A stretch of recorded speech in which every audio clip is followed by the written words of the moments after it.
Hey everyone, welcome back. And today I want to talk about manifesting our desires in an age of compassion.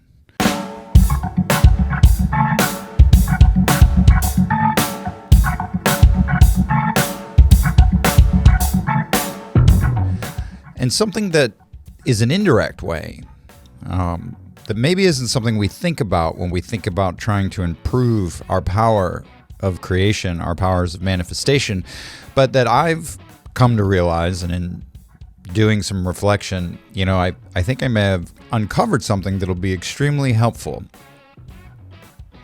for your manifestation practices. Because we all know we have the power to control our destiny. That's one of the things that, I think collectively we're learning during the Great Awakening. I think that's a little bit of the pain we're feeling right now, is that collectively more and more people get intrinsically law of attraction. Law of attraction makes more sense now and is, I think, commonly understood at a collective level that's new to, the last 100 years is all I can really speak for at this point. I don't think any of us really know what happened 150 years ago, and I don't purport to know that, but I can lay claim to a 100-year-old man that I knew. My grandfather, my step-grandfather, was about 100, and he was from the Great Depression era, and we talked a lot. And if you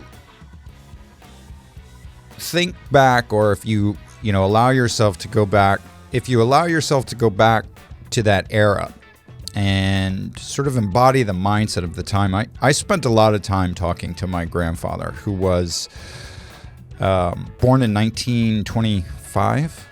Is that when it was? It was 1920. Yeah, it was 25. So, yeah, 100. Yeah, okay. Yeah, so my grandfather and I spent a lot of time talking. Before I took off to go help out with my sister in Phoenix, I was actually shacked up with my step-grandfather, who had lost his vision at the ripe old age of 90. I should say, in his case, the spry age of 90, because this guy was showing no signs of slowing down even after losing his vision. He was an incredible man, which is why I sort of volunteered to go just hang out with him until a long-term strategy could sort of be put in place, because no one was really planning on Frank losing his eyesight, but it happened.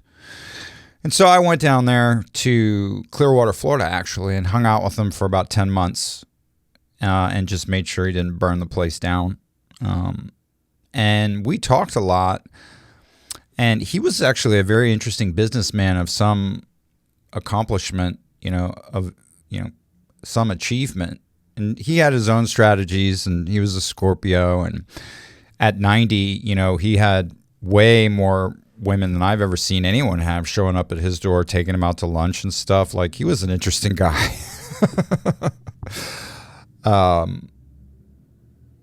Having said that, he had a very prosperous mindset coming from the era of the Great Depression. What he learned was mental fortitude, right? What his mindset was all about was resilience. And he taught me a lot about that. And Neville Goddard and those guys, they're from around then. Napoleon Hill, they're from around then. That era. And so I get it. But I think even then, it was a niche. And I think the niche is growing. And so what I'm saying is, I think collectively the fundamentals of law of attraction are more widely understood than they've been in 100 years. And there's more people aware of it, right? Because the population is bigger than it's ever been. So there's 8 billion people now. I don't know how many people there were in, 1925, but there's more people having more awareness that we create our reality based on our overall state, our countenance, right? What we're vibrating, or what our frequency is. And that's a score, that's put together through all sorts of different things. Like, how are you feeling? Like, what did you last eat? What are you putting into your body? What are you putting into your mind, right? What are you reading? What are you writing? What are you doing? How are you spending your time? All of these, and I won't waste all of our time going through it, but they come up with your frequency, right? And so that's what you get. You get what you are. And everybody knows that now. It's not woo-woo. Law of attraction has now become just sort of common knowledge. And so, as part of this, I've noticed that more and more of us are sort of looking around and wondering why the dreams, right? Why the reality that we want to see isn't here yet. I think, as I've perused the social media channels and just sort of tuned in, and, I can tune into all that. I don't know if you guys do this or not, but I can certainly tune into the collective. And it's generally when I wake up feeling not like myself is when I know that I'm feeling the collective. And what I'm feeling in the collective is a lot of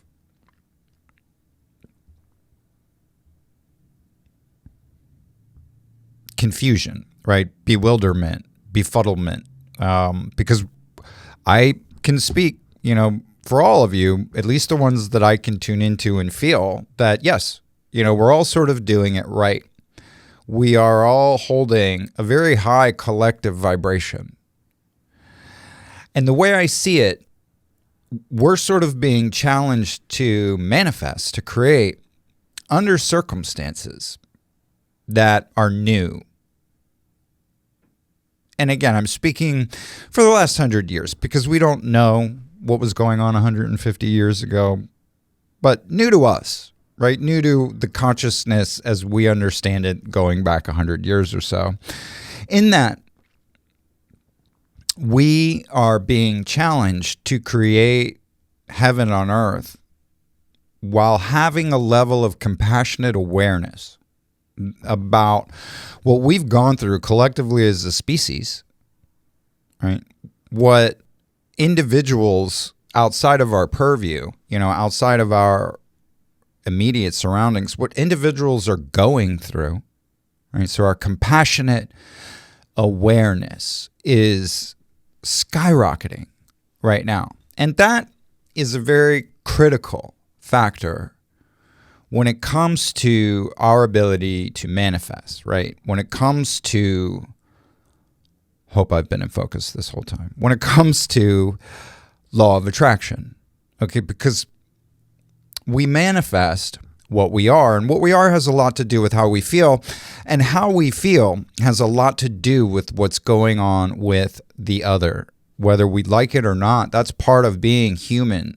That's why connections can pull us down, but they can also bring us up. Like being in a connected situation with someone that they do nothing except exist. And when you walk in the room with that person, your frequency goes up. Just being around them is like the upside of human connection. Like we can literally raise each other's vibration just by staying in the room with them. The same is also true for lowering, right? We can do the same. If we're vibing low, we can take other people down with us. And so that's connection in a nutshell. Well, what does that have to do with law of attraction? Well, when you become compassionate, right? When you have compassionate awareness or empathy for the other, it's difficult to separate how you feel from what's going on with them. And a big thing that we've been seeing a lot of in the narrative are others suffering. We've been seeing a lot of others suffering. That's a big part of what the Great Awakening has been about, is learning about our own suffering, how much we as a species are suffering unbeknownst to us. Although at the gut intuitive level, and for some of us, we've known for a long time that everything's inverted and backwards, and it's not supposed to be this way, right? And that there's better ways to do just about everything. Everything. we're doing everything the stupid way, right down to our packaging, right? Like if you can't open a pair of scissors without needing a pair of scissors to open it, you're in a clown world, right? You bought the scissors because you need scissors, but nowadays, if you want to get scissors out of the package, you need a pair of scissors to do that. So we live in a clown reality that has foisted upon us difficulties, right? That we were sort of taking responsibility for, that we didn't really necessarily need to take responsibility for. So we are very strong, right? Our emotional fortitude is much, much stronger than it needs to be, right? We have been living in a state of fight or flight for so long collectively as a species. And it's, anyone who's not in the 1%, I would say, is dealing with some sort of deeply embedded trauma based on the trauma-based matrix. There are very few who are actually free from what I'm talking about, which is the bewilderment of being compassionate, right, self-aware, on an ascending journey, right, towards enlightenment, very tuned into the other, right, empathetic. We're all becoming empaths, right, like we know now that like we can talk to animals and trees, and everybody's becoming a lot more empathic, right? So that's going up. And so sympathy, empathy, compassion, it's on the rise. And the sad truth about all of that is that that is counterproductive until we learn to deal with it sort of effectively to manifesting heaven on earth, right? As we're processing through each other's sorrow, right? As we're sort of being there for each other, as we're understanding the gravity of what we've all been through, it makes it more difficult to separate those feelings that are associated with compassion, compassionate awareness, right? Sympathy for the other, from what we want, right? Which is freedom, which is more time, which is freedom from fear. It all comes down to freedom from fear. We all want to be not having to fight for our lives anymore. And that's what life in the United States has been. Again, going back 100 years, it's been a death match here in the United States. Like, we have to pay to exist. You have to pay to exist in the United States. Again, I don't know if that's true everywhere else. I used to think that we had it the best in the United States, right? And now I know that we've been living out a version of the Hunger Games, and you literally have to pay to exist in the United States. And they take it out of you every which way. Like, I don't even want to go into all of what we pay to exist in the United States. It's ridiculous. And I think we're all a little sick of it. We're sick of it because we know that we have been looted individually. We think about how much it costs as an individual to exist in the United States. And then we think collectively that we've just sort of been turned upside down and just shaken, right? As a populace. Like, the other countries just sort of laugh at how badly our leaders have sold us out for decades, ever since they killed JFK, basically. He was the one that tried to put the brakes on all that. And since then, it's just been a free-for-all. And we get it. Like, we understand how expensive it is to exist. And we understand that just having to pay to exist is wrong. That's part of being empathic, right? That's what comes along with compassion, right? Being aware of the other teaches you these things. You eventually arrive upon these conclusions that it's ridiculous what we go through just to be alive in the U.S. in 2025. And going back to law of attraction, the most success I ever had, and I know this is universally true. I mean, if you look up the most well-renowned law of attraction people, they either avoid the subject altogether, Abraham Hicks, or they admit, just like I'm about to tell you, that the easiest time they've ever had with manifesting things, items, money, was when they were the most materialistic, right?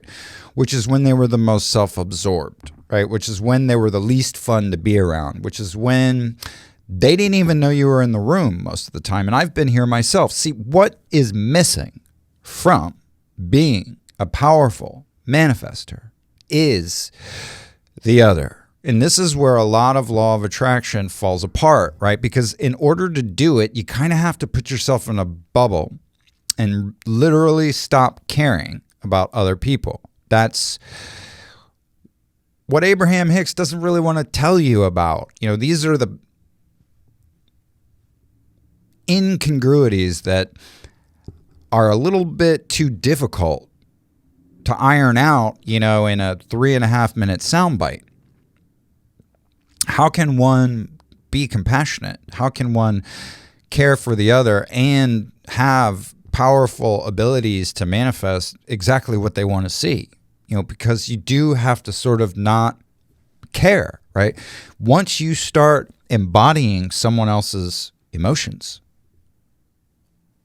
once you start getting mad, you know, at what someone is doing to someone else, and that's a lot of what we see, persecution, right? When you see someone causing harm to someone else, right? How do we stand for that? And that's a lot of what they throw at us, right? Like, how can we manifest the love, right, that we've cultivated for ourselves? Because what's sweeping the world is self-love. And it's neat. This is at the core of where I'm headed with all this. Is self-love is what compassion is all about, right? Because once you start to love yourself, that's when you start to care about the other, right? So compassion comes from self-love, right? And so how can you care about what someone else is going through and still care about, wanting your life to be more free, wanting your life to be without fear? I mean, what right do I have to want to live in a life without fear when I know there are many who are trapped in lives of terror? How can the two exist at the same time? And this is a big step. I mean, the fact that we're being chosen to sort of go through it and figure it out and transmute it and integrate all that. That's what we're doing, is we're integrating compassionate awareness with unbridled human potential. Okay? And so we're having this happen to us right now, and as a result of that, we're being bombarded with persecution narratives to keep us locked on, watching other people suffer at the hand of others. Like, it's a persecution narrative. It's a persecution program. It's a program running, as they say. And so what I'm here to share about helps with this. Silencing the inner critic, right? Regaining the power over our destiny, right? Ultimately, getting out of fight or flight, living without fear, right?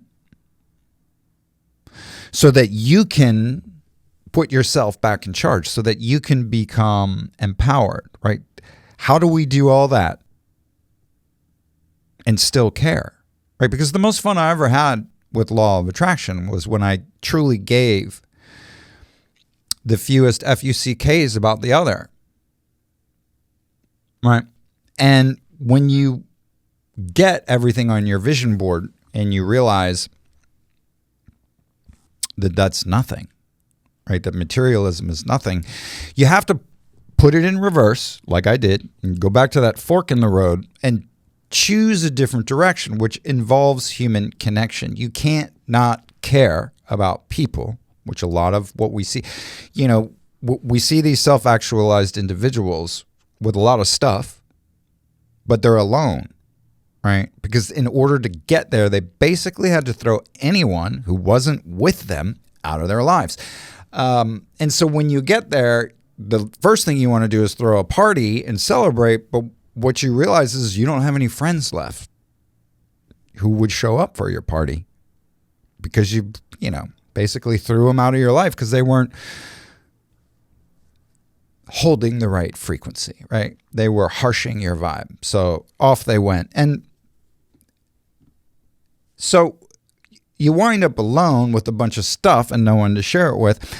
Throw it in reverse and you teach yourself how to care, right? You teach yourself how to be there for yourself. You reparent yourself, right? You teach yourself how to care about yourself in a way that would be good for others, right? Okay, so this is how I treat me. Now that I know how to do that, I can treat others well too, right? Or also, now that I know how to treat myself well, I can treat others well. So we start doing that, and then we want to hook back into all this law of attraction stuff that we know about, right? Because now we're becoming whole, right? And it's like, okay, so now that I care, and now that I care about myself, and now that I'm someone that my inner child can look up to, and what I want is worth wanting. I have good wants, right? What I want is going to make the world a better place. How do I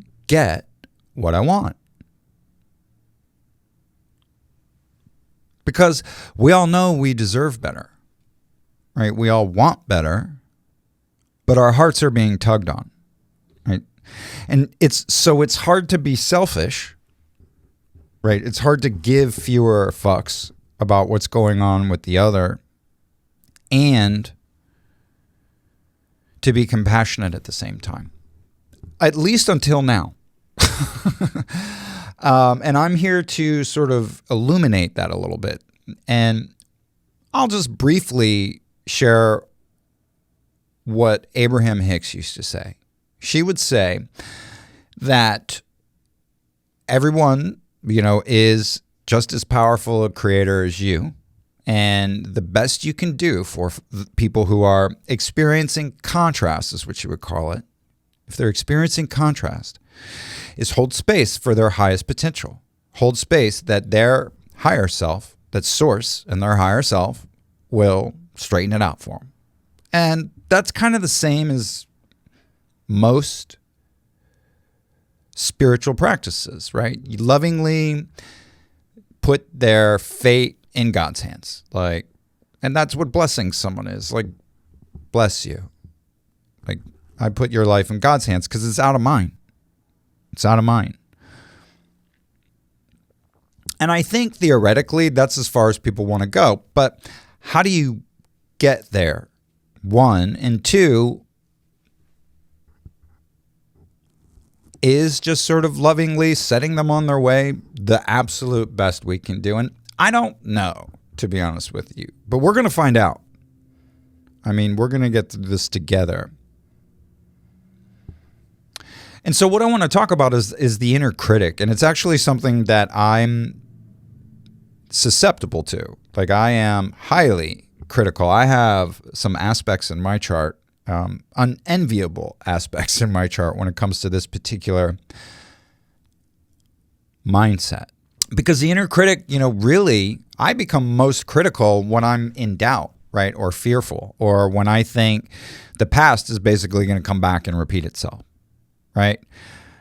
But it's that inner critic is setting the tone, right? That inner voice is setting the tone for your life. That's why they work on that so hard. Music, right? Television, movies, this is the world we live in today. If it's catchy, if it sounds cool, and we know what these expressions are. We used to say them. I don't even want to get into what they are now, but if it sticks a little too easily, drop it like a hot potato. Drop it like third period French, because it's meant to stick if it sticks, right? We can't let these intrusions into our psyche. We can't have influences on our inner monologue anymore. Like, we have to protect that shit, because that is literally spinning the yarn that becomes our life journey, right? Like, that is who we are, is what's going on in our heads, right? The inner critic, right? Our inner voice.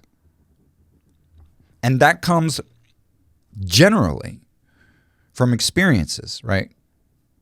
But it's also generally our biggest obstacle to personal growth, right? And to peace. And so to overcome this voice, we have to understand that it's there, that it's doing the driving, that it's a bigger problem than, like, it's staring us in plain sight. That's how this stuff works, basically. Like, the most obvious things are obvious. And so we have to acknowledge it, and then we have to solve it.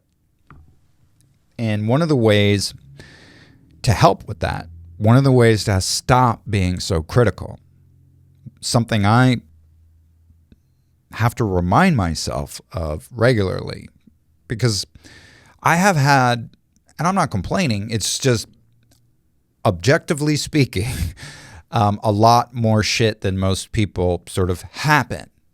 And I'm not, but the downside of that is that it can convince you that you're suffering more than others. And when you stop and think about it, like, when I think of the details that can be involved, like the level of detail involved in my suffering, in these reasons, right, that I can make up to suffer. And it's, like, it's very, very rarely does it have anything to do with me. It's generally because of what someone else is doing to someone else, right? This persecution thing. Like, that's the one that I struggle with. And I think we're all pretty good at taking it on the chin, right? We're all pretty good at that. But when we see the ones we love and care about suffer, that's tough. But when we realize everyone is suffering on some level, right?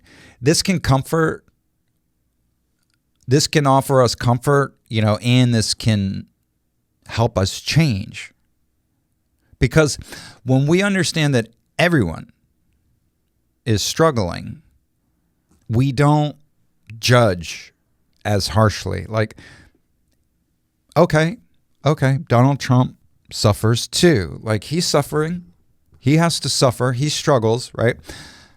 Oh, people who might appear to have enviable situations aren't free from suffering, right? It's just part of being human, right? So this connects us. Right? And it also helps alleviate the terminal uniqueness that can lead to some of the most self-destructive conversations we can have with ourselves in our head, right? So remember, everyone is struggling with something. And strangely, right, when we realize that, we can go a little easier on ourselves, right? The critic within becomes a little less judgy, right? When the entire world doesn't necessarily have it better than I do. When, terminal uniqueness, the 4-color, right, detail in 8K, right, isn't pointing out the graphic detail of my unique and individual brand of suffering, right? Oh, well, we're all sort of struggling. That's the good and the bad side of human connection, in a nutshell. So,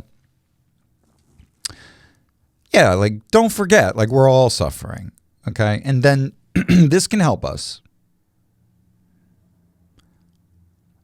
recognize, our own worth, right?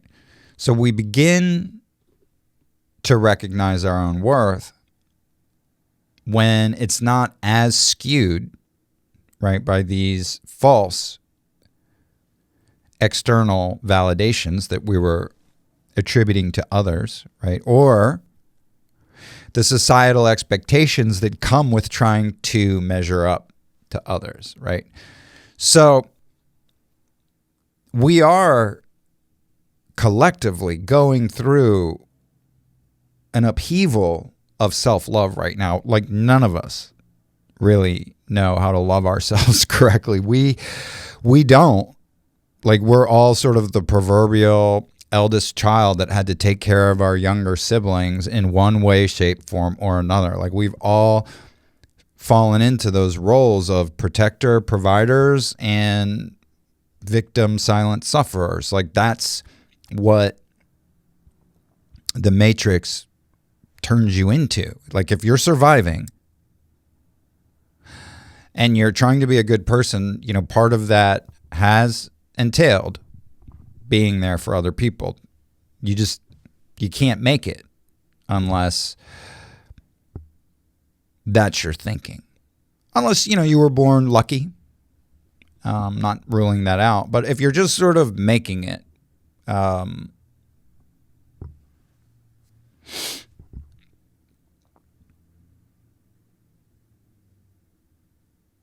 you're not very good at loving yourself. It's just built into all of us, is to be selfless, right?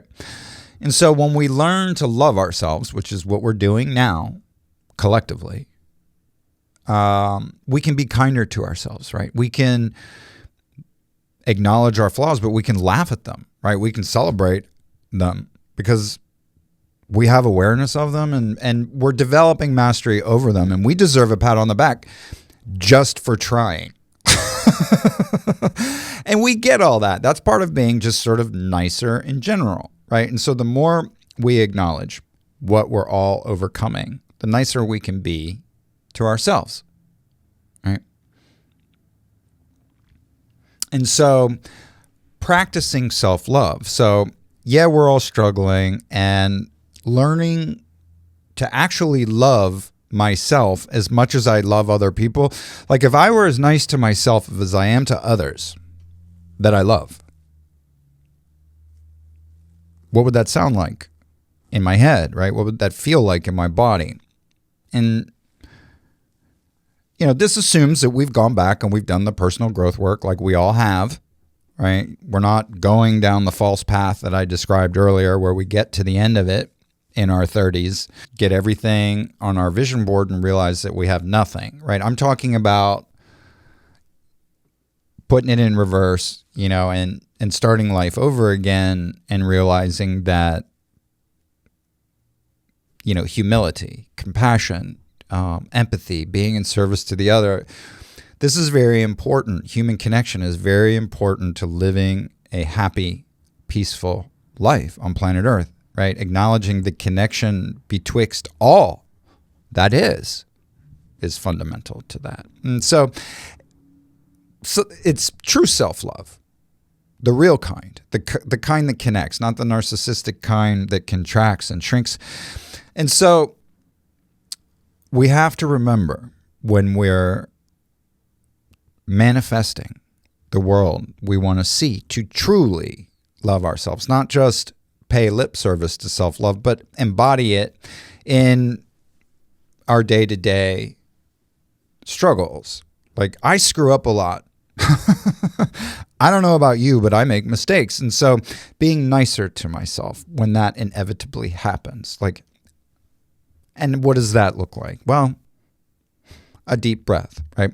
Don't even open your mouth until you've taken a deep breath, right? Because once stuff starts coming out of your mouth, right, that's stuff that is going to have an impact on your vibration. So, mindfulness can help with self-kindness, right? Taking a beat. Why do we take a beat? Everybody says take a beat. Pause. Why do we pause? So I can remember to be nice to myself rather than lash out at myself. That's why. And so when we're able to regulate how we look at ourselves, we can regulate how we look at others, right? And so when we change or regulate how we look at others, we're trying to see them through the lens of empathy, right? Everyone has their battles. And when we recognize this, we stop measuring ourselves against them, right? And so we realize everybody's got their own struggles. Everyone's suffering, right?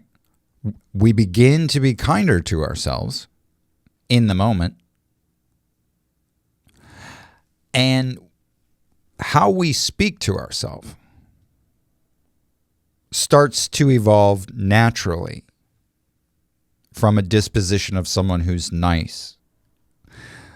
And I've had to teach myself, this is something I've been working on for the last year, very intently. Like, I have focused on this for a year. This came up as a mandate for me about a year ago, based on my, self-teaching, my spiritual, self-taught spiritual practices, my spiritual fitness routine yielded this realization that part of transmuting what's going on with all of this new information we're getting about how tough it's been intentionally, like I wrote a book, right? Suffering on Purpose, on us. And to go about living our best lives with this information, like now in hand, like, oh, golly, given who I am and how prone I am to being highly critical, like being highly critical is how I survived. Being highly critical is how I learn. Like, being highly critical is how I changed who I am, because I'm highly critical of myself. Like, bro, like, you're fucking up. Like, change or die. I mean, I am Pluto.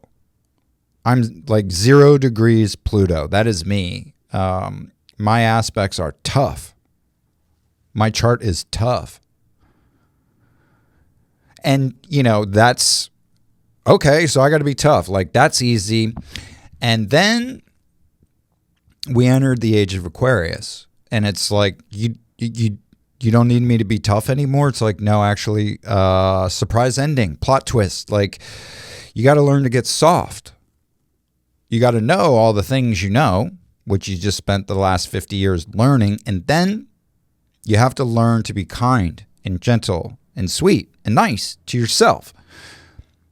Even though, being highly critical and hypervigilant is the only reason you're alive today. So enjoy, love and light, peace, harmony, peace out. Like, yeah,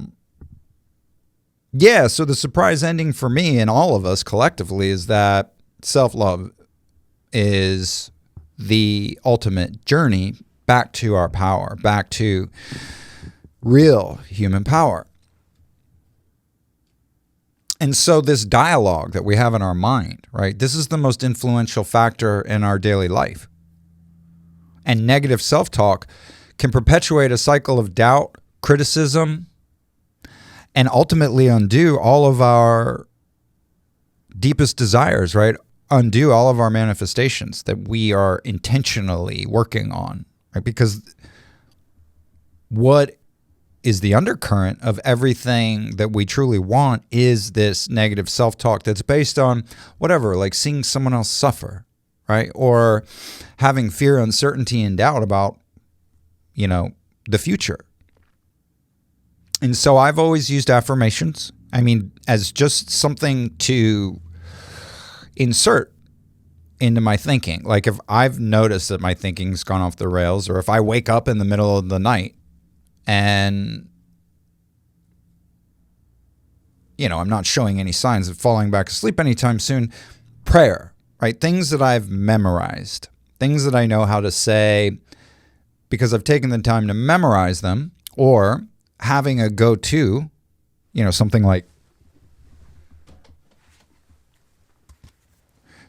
a good book to read that you just reach over and grab, you turn your light on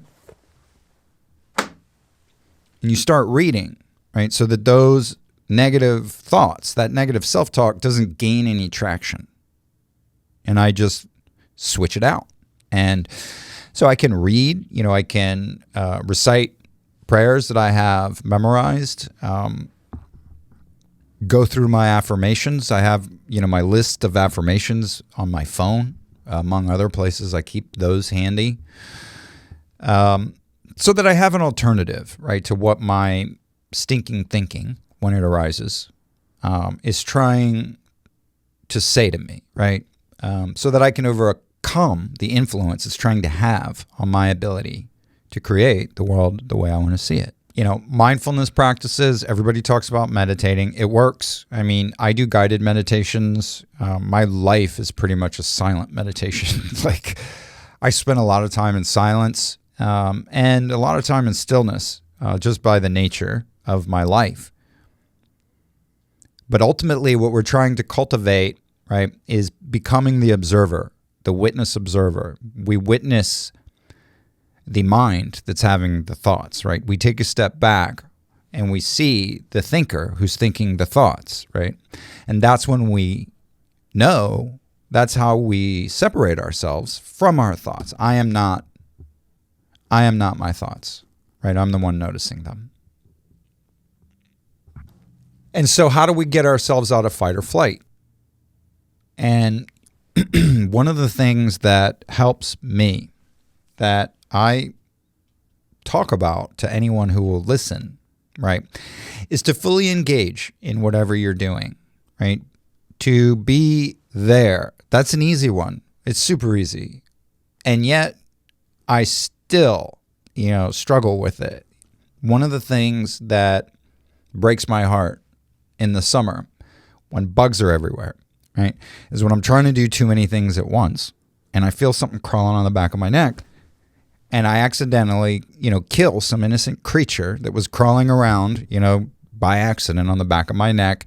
And my reflex harms, this little critter on my neck. Like that's always a reminder to be more present, like slow down. Because when you don't, you have the potential to do harm at the worst, right? But most of us generally spend the majority of our lives going from one task to the next, right? Like, I got to get through this so that I can go do that, so that I can go do that, so that I can go do that. And that's not being present in what you're doing, right? So if you're going to do it, give yourself the time you need on the front end and the back end, right? Like, don't rush any of it.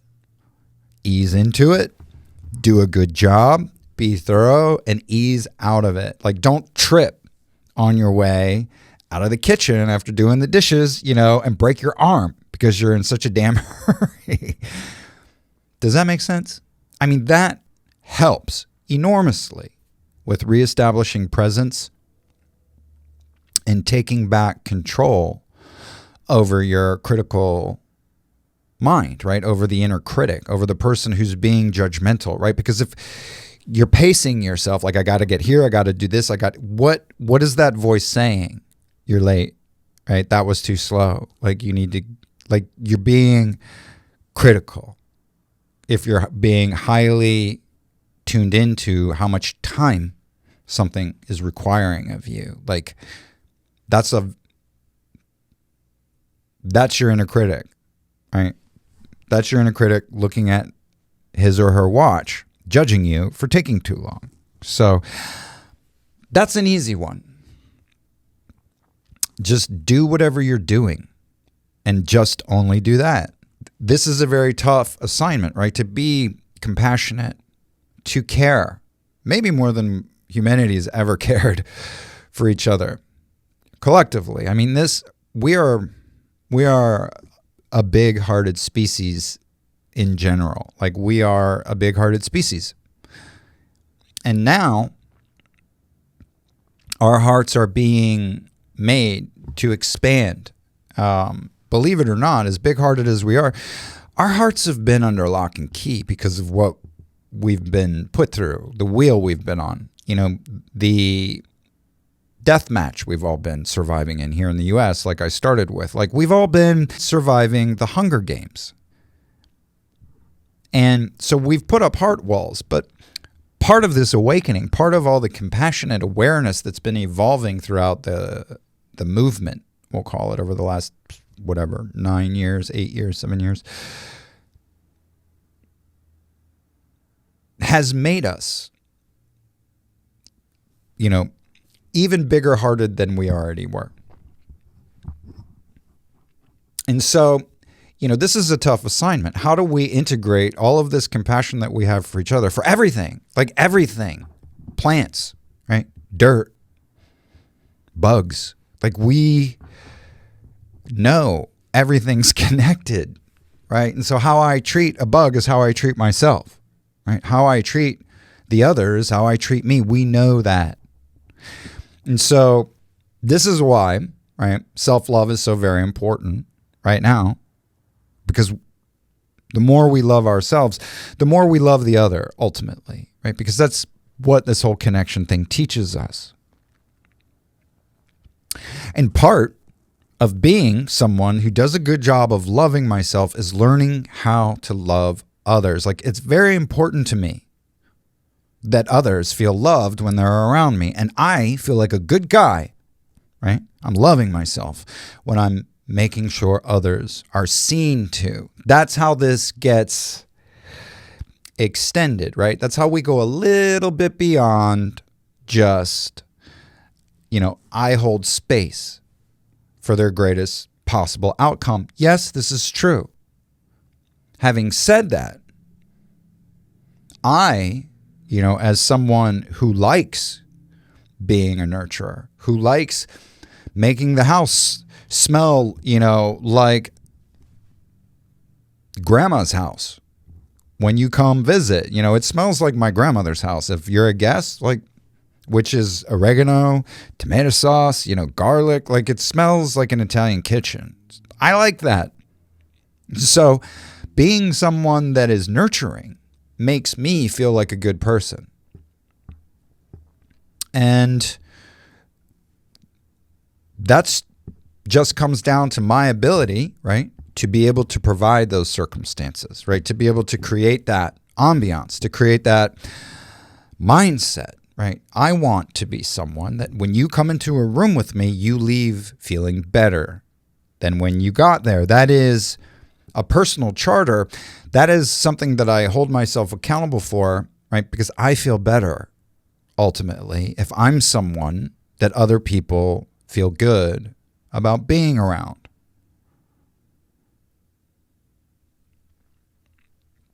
And so this is how we look out for the other. By taking better care of ourselves, we can take better care of the other.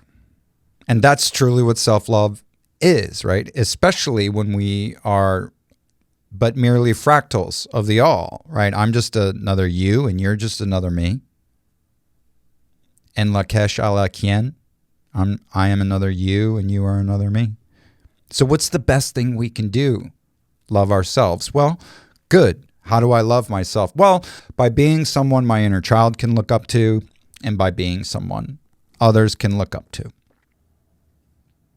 Self-love. So that's the little something extra, for those of us that do really need, or, it really is in our DNA to be in service to others. That's how you can sort of rationalize that one. You can fit it into the, I'll pray for your highest outcome and remain essentially emotionally detached unless there's something I can do about it. Unless there's something I have the power to do about it. And then I will, And that's something that, in making myself powerful enough to be there for others, right? Who am I empowering first? Myself. Yeah, but, we have to silence the inner critic, right? We have to silence the inner critic. We have to stop with the negative self-talk so that we can reclaim the power to control our destiny, right? But in order to do this, right, we have to put ourselves in charge. And in order to do that, right? We have to get out of fight or flight mode. And in order to do that, we have to stop convincing ourselves to be in fight or flight mode. Right? And we do that by taking it easy on ourselves, by silencing the inner critic. Anyway, I think that covers it. Hope it's helpful. Thanks for sticking around, and we'll see you next time.